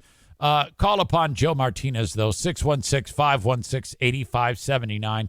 If you are in the market for a new furnace, by all means, get estimates from anyone else. 2 other estimates. Don't tell Joe. Have Joe give you the estimate. He will meet or beat any of those estimates. If he doesn't, tell him, and he will. Okay? That's smart. 616-516-8579 for A&E Heating and Cooling. Batting last in the lineup today, My Policy Shop Insurance. One of my favorite things to talk about is how you, if you do not have insurance, can get insurance, and it's not going to break the bank. If you are in between jobs or starting a new job maybe and your insurance hasn't kicked in, or perhaps you own your own business and you are self-insured, self-employed, or maybe your employer doesn't offer insurance. You need health care, and you can have it by the end of the day. I can't afford that. Oh, no. Yes, you can. You just haven't investigated this appropriately. And since you're that dumb, have Frank do it all for you, all right? 616-914-4070. He is a licensed independent insurance agent / broker. He works with the insurance companies. You don't pay him a dime. His services are free. Trust me on this one. That's how I get my health insurance. You can do this too. 616-914-4070. Very hard to concentrate right now because one of the dogs fucking farted. And man, does it smell bad. Frank is also the Medicare and Social Security guru. He knows everything there is to know about these two things. If you or someone you know or love is taking advantage of Medicare or Social Security or getting ready to, call upon Frank for a Medicare / Social Security checkup. I saw in the comments there is a reference. There's been a couple references to Cardiff Electric and the What's the Deal with the Dabbler podcast. Not everybody is aware of this. But what you have here is Stuttering John, who made his name on the Stern Show, now makes his name unwillingly as a content creator with his podcast. The first person to ever roast Stuttering John about his podcast was our pal Carl from Who Are These Podcasts? Regular entries on the Carl's show is him reviewing Stuttering John and making fun of him. Now, as time has passed, other people have gotten involved. Shuli Egar also spent decades on the Stern Show. He's a comic. He is now doing a review show of Stuttering John. So Carl was doing it. He still does do it. And it's kind of grown. More and more people are taking runs at John. Whenever I've helped Carl host an episode of Who Are These Podcasts, I have to review John's show, and it's difficult to get through. It's very, very bad. But it's fun to clip it and then talk about the clips. So there's all these people that are doing Stuttering John review shows now. Now, if you remember, Cardiff Electric was someone that I would have on from time to time. And Cardiff is all just, it's hard to put a fine point as to his brand of comedy, but it's satire of satire. Satire on top of satire. Because he is also roasting John, but it's not. It's almost like he is worse than John. You see what I'm saying? And so I want to share this with you because I've been following John, and whenever he goes live, I'm trying to win him over by just saying, "Hi, John, how are you?" And not trying to insult the guy because I want to kind of win him over and then see how far this can go. The old winning flies through with honey as opposed to vinegar. So on the most recent Stuttering John, I actually said, "Hi, John, how are you?" I didn't expect it to go anywhere, but then someone sent me that Cardiff Electric or the What's the Deal with the Dabbler show. He caught wind of me because John mentioned my name and Cardiff referenced it. Okay, I know that's a lot, and it always is very convoluted and weird when you're dealing with Cardiff at his level of his comedy, but it's definitely an acquired taste. Don't worry, I'm not going to put Cardiff on live because so many people that listen to the show fucking hate Cardiff. But, I mean, I like Cardiff. And this is the start of Cardiff's show the other day. Good morning, everyone, and welcome to What's the Deal with the Dabbler, episode 10.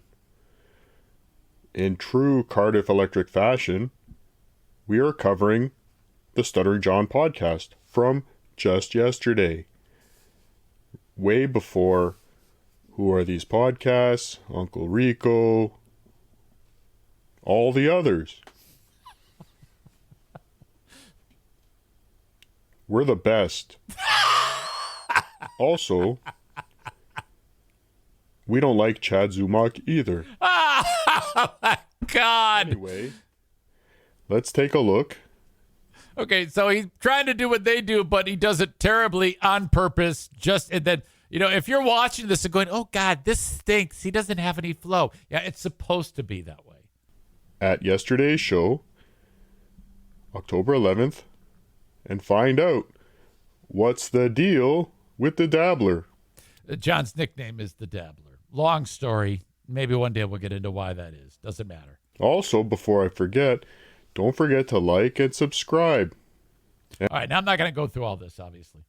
But what Cardiff then does is he just plays John's show and doesn't really say a whole lot. And so for extended time, this happens. Now, when John was on his show, like I said, I was saying hello to John. This is how Cardiff reacted when he saw that I was interacting with John. Unblock some people, and I'm trying to... Did you unblock Cardiff? Yeah, well, I doubt this is really the Popak, but... See where it says Michael Popak, $1.99. Good luck tonight, buddy. John encourages people to give him $2 and he will say hi to you. That's one of the ways people try to make money by doing content. And he's very aggressive in trying to raise money for himself. It gets to be a little tedious and a little sad to some degree when you hear him describe some of his efforts. If it is, thank you. $2, Chris Derrickson. Yes. Why would Michael Popak send you $2? Shag. The only thing he should be sending you is a bill. Cat. Eric Zane. Hi, Eric Zane. John Depp, Jacqueline Chapman. Okay. So thank you. Someone sent that along. I didn't expect it to get back around so quickly, but I'm glad that it did. John's kind of a mess. Boy, there's a lot going on there. And the thing about John is he probably, he gets the shit kicked out of him constantly, and all these people are taking advantage of his show and making a lot of money off of him and how horrible his show is. which is really not that different than what happened with me because I was roasted on Who Are These Podcasts as well, the same way John was roasted. The problem with John is he took it horribly, and he's threatened lawsuits, and he gets super pissed off and shit like that. And, you know, I'm a fan, so I, like, reached out to Carl. And I was like, oh, you bastard. Oh, my God, this is so funny, though. So I kind of, like, leaned into it, you know. And John's never, ever considered that. Frankly, it's gotten to a point now that I don't know if he could actually lean into it because now people kind of, like, hate the guy, you know. But I still kind of wish that he would actually, like, wave the white flag and say, all right, I want to kind of be on your side now. But he doesn't have that ability. It's just so dumb. Oh, my God. All right. Bill Murray. Ooh, boy, this is rough. Holy shit. Boy, I haven't been paying attention to this story, but I guess he was on the set of a film called Being Mortal. And he walked up to some chick and started to molest her, make out with her, and, like, grope her. And he's admitted it. And now he's settled this case. Oh, my God. First of all, look at him. Look at his face. Jesus Christ. He looks like the type of old man mask that you put on, like when Johnny Knoxville would put on that mask and try to act like an old man. That's what Bill Murray looks like to me. That is disgusting. Can you imagine being a 20-something-year-old chick just trying to make her way in the movie industry, and this old fucking pig comes up and starts making out with you?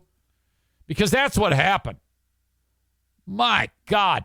After being accused of, quote, inappropriate behavior in April by a woman on the set of the film Being Mortal, Bill Murray has paid the much younger production assistant $100,000 in exchange for confidentiality and no further legal action. Boy, that is way too low.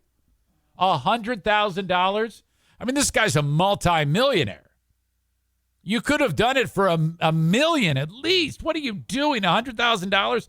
In April, Variety reported that a letter was sent to Aziz Ansari, to the film team.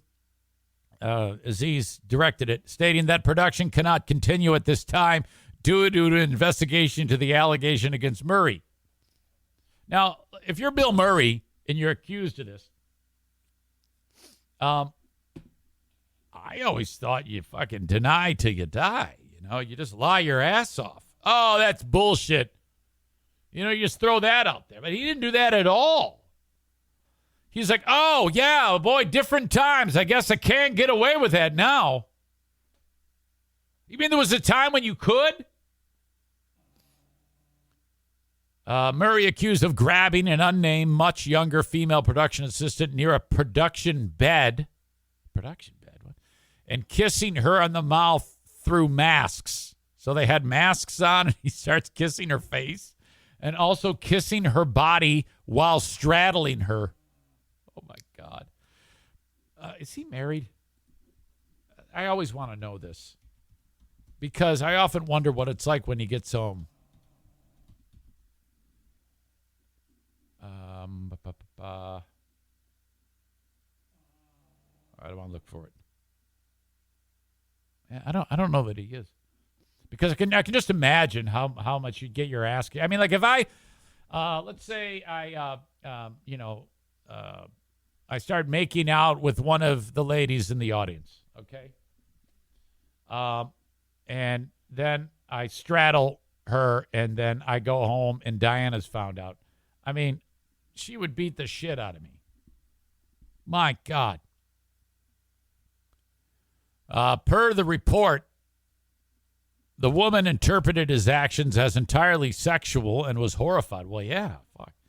By his actions. A second staffer saw it and reported it. According to the publication Puck cited sources that claimed that the case was settled out of court for $100,000, adding that the woman will maintain confidentiality and can no longer sue the producers of the film, Searchlight, and Disney. A lawyer for Bill Murray did not immediately return Rolling Stone's request for comment. Murray previously told CNBC that he was trying to joke around with him. And it was joke around with the woman, I should say. And it, quote, wasn't taken that way. He says, I did something I thought was funny. The world's different than it was when I was a kid. Yeah, I don't. So he's admitting it right there. I did something I thought was funny. The world's different than when it was when I was a little kid. Murray added at the time that he was very optimistic that he and the woman will make peace that would allow them to resume working together on the film. Lucy Liu previously accused Murray of inexcusable and unacceptable behavior on the set of 2000's Charlie's Angels, where she alleged Murray was hurling insults at her, as she revealed in a 2021 interview with the LA Times. Well, I don't know. Maybe you're a big fat bitch. Who knows? I don't know if you can. I don't know if A and B are the same thing there. It doesn't sound like it, frankly. So maybe he's just an asshole. All right. Do not know if he's married. Don't want to take the time to look for it. If he is, though, my God. All right, we have a problem. This is the second story about gender. Ooh, boy. So you got a lady who works at a hospital, and her job is to, like, take referrals from patients and say, oh, okay, you got a bad knee. I'm referring you to the orthopedic surgeon. Oh, my God. Yeah, this happened. All right, yep. I'm referring you to the cancer specialist, the oncologist. Okay. Oh, I got another referral. This woman wants to become a man. Oh, I'm supposed to refer you to, like, the gender reassignment doc, or vice versa. It could be a man becoming a woman becoming a man. I mean, nowadays, everybody's doing this surgery.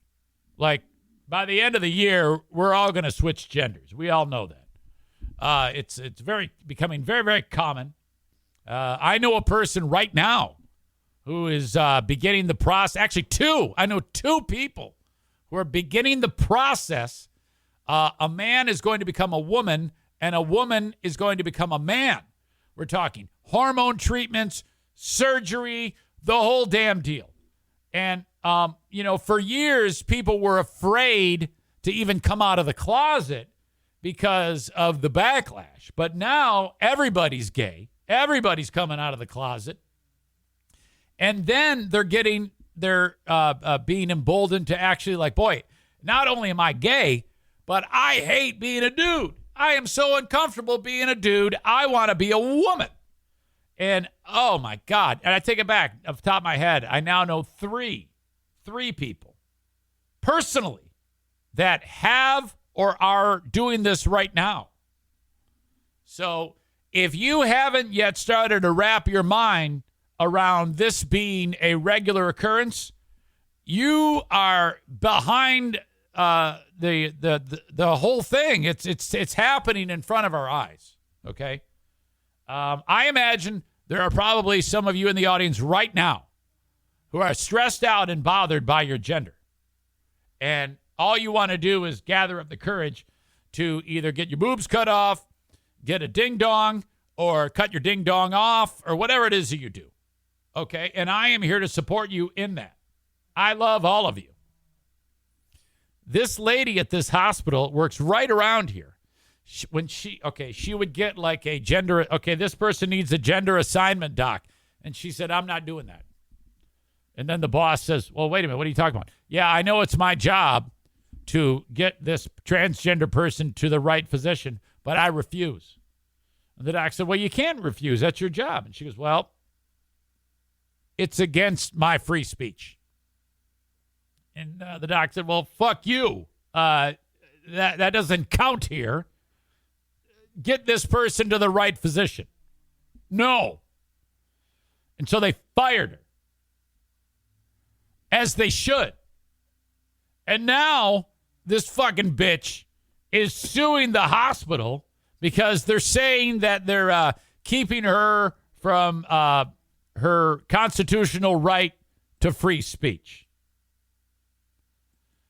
Audio check. Video check. Let's get into this. Representing a physician assistant who was fired say University of Michigan Health West violated her religious rights when she refused to provide referrals to gender reassignment surgeries. News 8's Kyle Mitchell is in the newsroom with what she's alleging and the response from the hospital system. Kyle? Brian, the former employee's attorney says that she was treated unfairly and her rights were violated. The case was filed just yesterday with the federal court in Grand Rapids. U of M Health West is facing a new lawsuit from a woman who worked there for 17 years. My client is Valerie Klosterman. She is a wonderful physician assistant. Attorney Kayla Toney says her client's religious rights. She's a strong Christian. She's very... Pause right there. Anytime I meet anyone who identifies as strong Christian tells me they are not. Involved in her local church. And First Amendment rights. I'm a strong Christian. Oh, really? What makes you strong? Is it the judgmental attitude? Violated after the You're clearly not a strong Christian. Fuck off. The hospital system became part of the University of Michigan. Quit fucking hijacking Christianity. I hate people that hijack Christianity and hide behind that. Yeah, but I'm a strong Christian. In health system, and she was required to go through diversity and inclusion training. When she raised some questions with HR about this training and asked for a religious accommodation, they insulted her religious beliefs. They called her evil. They tried to pressure her into violating her beliefs more by... Yeah, I wouldn't have done any of that. I would have just said, oh, really? Get the fuck out of here. Referring patients for sex-altering surgeries and drugs. Tony says her client... You see, if I were in that job, I wish I was in that job because I would be the best at that job. Okay? I would be so happy that I get to see all these people. All right, this guy's getting his dick cut off. Oh, my God. Congratulations on your dick removal. I would be so happy for these people. I would be so supportive of them. Clients' free speech rights were violated by the hospital system requiring the use of certain pronouns. The free speech claim comes in where they wanted her to... Okay, so she's doing free speech and religion. She's hiding behind the religion thing because she's a good, strong Christian, and she's hiding behind the Constitution. Use pronouns that conflicted with human biology. And yeah, like Kenney. Compelling her to speak. Kenny's like, I'll support her. I'll support her because I don't use pronouns. Those pronouns not only violated her faith, but also her medical judgment. The complaint alleges the hospital responded by calling her evil and stating that she would be adding to gender dysphoria-related suicides. Professor Michael McDaniel with Cooley Law School says the nice drone view. Physician's assistant has an uphill battle and that the cases cited in the complaint are different from what happened here. This is a big brain lawyer saying that this lady is fucked. The entire purpose of the First Amendment, whether we're talking about the free speech clause or the free exercise clause, the entire purpose of the First Amendment was to assure tolerance of others. That not only do we get to speak what we believe to be our truths and our beliefs, but others get to do so as well, and that we're not going to punish others. There you go. So the University of Michigan Hospital was following a policy, it appears, of embracing and permitting all to the hospital. Easy. The hospital system declined an interview, but did send us a brief statement saying that they're committed to caring for all patients while also respecting the religious beliefs of their employees. There you go. Newsroom, Kyle Mitchell, News 8. So they fired her, and she's like, no way. I shouldn't be fired. I'm going to sue you. Kenney says, sounds like she's from the hate group formerly known as the Westboro Baptist Church. Then he writes, WTF, Eric. I think he's referring to when I was indicting him. Kenney, haven't you had a long run of historically bigoted comments when it comes to gender on this show? Haven't we actually witnessed that on display here more than once? Or am I getting that wrong? Perhaps I should allow you the opportunity to explain yourself, because I could have swore, weren't you the one that did the old born a girl, she's a girl? Hello. Hey, Kenney, how are you? To be honest, I'm kind of having a shit day. Well, I don't like that. Well, you didn't help earlier. Freaking give me a timeout. What are you talking about? What am I talking about?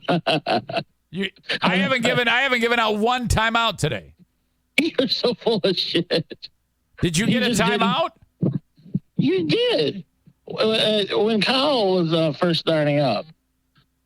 I don't. Well, I didn't actually click on anything. I know I was scrambling. There was a lot of issues going on. Perhaps I did something that I didn't mean to. Wait a minute. You actually gave me a timeout without realizing it? Are you being 100% honest right now? Absolutely. I don't know what you're talking about. That's hilarious. You totally did. So basically, you owe me one. I even came back from the timeout, like copying and pasting the last thing I said. I have no recollection. I've been kind of not really looking at the comments as much as I normally do on a given day, but holy shit. Okay, well, all right. Yeah, Tyler was waiting for you to blow up on me. Oh, wow. Okay. I was saying, like, way to take the blame for Kyle this week. Oh, yeah. So you thought that's what did it? I was like, what? I was like, what was so bad about that? This has been going on for months. He always has issues. We're always kind of poking fun about it. Yeah. No, so, I don't. That was a real WTF moment. Can you imagine if the last thing you said was, something really sweet like I love puppy dogs and Jesus, or I love my kids. That's hilarious. Then I can't believe, like, it must be really easy to click on the thing that gives us the timeout, man. It is. So let me ask you this, though. Here I have got this story. I'm expecting to see you say, born a woman, she's a woman, or that's what I'm referring to her. I don't blow up the comments with that kind of crap. You have. That's right. Where do you think? No. Where do you think I got it from? I have stated, like, what I personally believe, but also I believe that, I shouldn't be out there trying to tell other people how to live their lives and tell them what to do. That's not me. Kenny, did I make it up that you wrote that? I don't think I've ever. You never quote me right. You always skew it a little bit. Kenny, where do you think I got this from? Do you think I just pulled it out of my asshole? Of course you wrote it. You said, no. You're girl. You're bad at getting quotes right. I don't know. All right. Well, okay. You've. But even if you did, you seem to have planted your flag in what you've planted it in. So I'm gonna have to take that. Okay. Well, I mean, if you want me to tell you, I don't personally believe that genetically and DNA-wise that there is any way to change your gender. Like, that's what I believe. So, I mean, I'm not out there telling other people, hey, you shouldn't do this, or you shouldn't believe this. Well, you should live your life the way I would. No, those are the worst kinds of people. There are things biologically that can happen to a person that can make them be wanting to be a woman when they are a man, born a man, but it's a horrible mental issue because of the constraints of the human being as it grows in utero and progresses through genetically. Could be a woman, but not. And there's also people who are intersexed. Intersexed are people who actually have genitals inside of their body. I know someone who had that.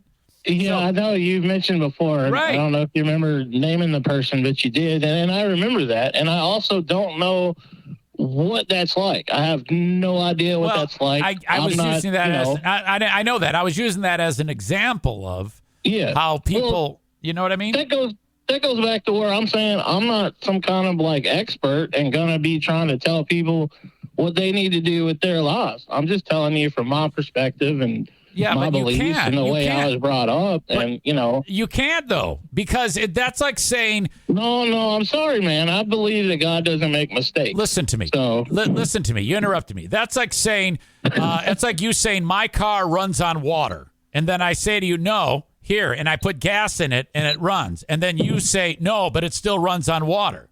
I'm just telling you that you're saying, I believe this, blah, blah, blah, blah, blah. And I'm like, well, that isn't the way it is. And here's example A, B, and C. And then you go, blah, blah, blah, blah, blah, even though I've given you unbelievable proof that it is, in fact, a thing.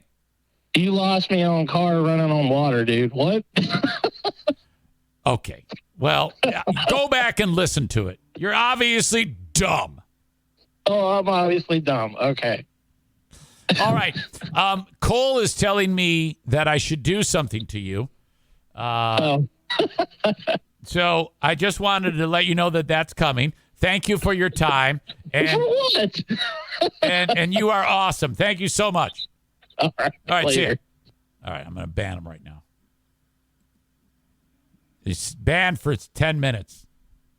I was having a good day.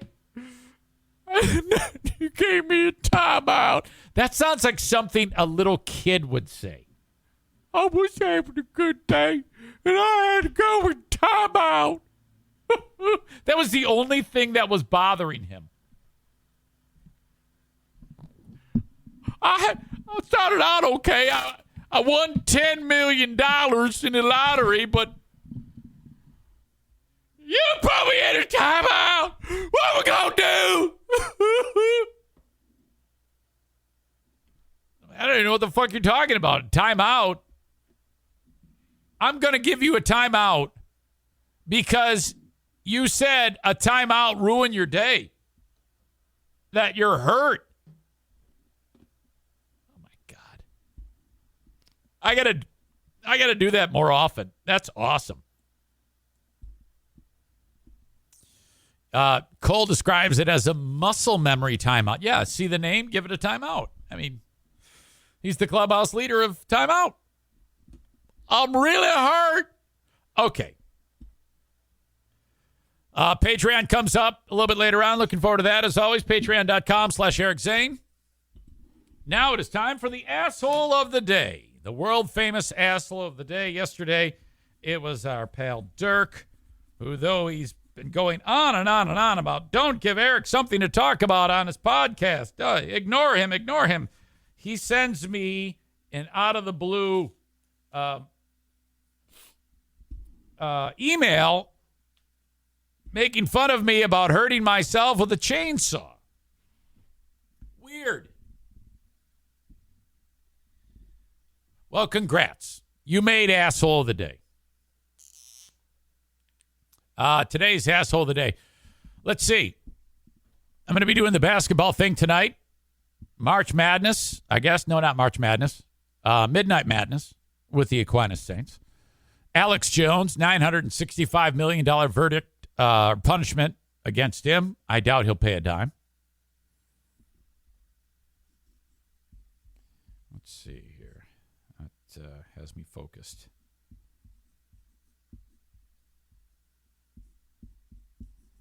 I'm going to park this time on Alex Jones. Fans are the assholes of the day. Brought to you by TC Paintball. Thank you so much, tcpaintballgr.com.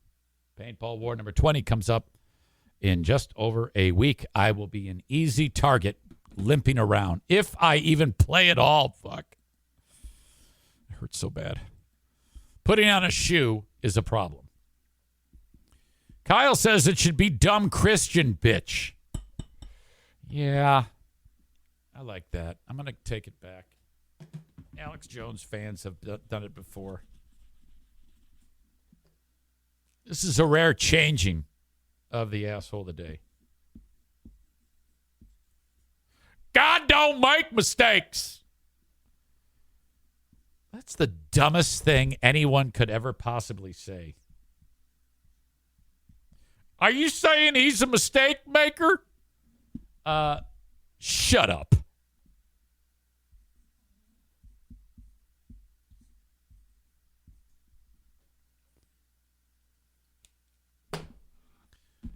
Your emotional outbursts are a mistake.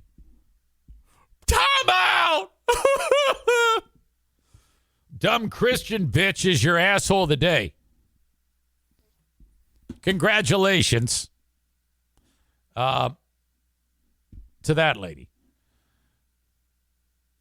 Stevie says, Kenney literally said none of that. What are you talking about? Yeah, he did. He said, God don't make mistakes. Did you not hear it? What am I missing? I don't know. I shouldn't try to communicate with you guys because it's always like 2 or 3 minutes behind. Still love you, though. All right, folks. Till next time, I'll talk to you. Have a great rest of your day. Talk to you on the Patreon. Bye-bye.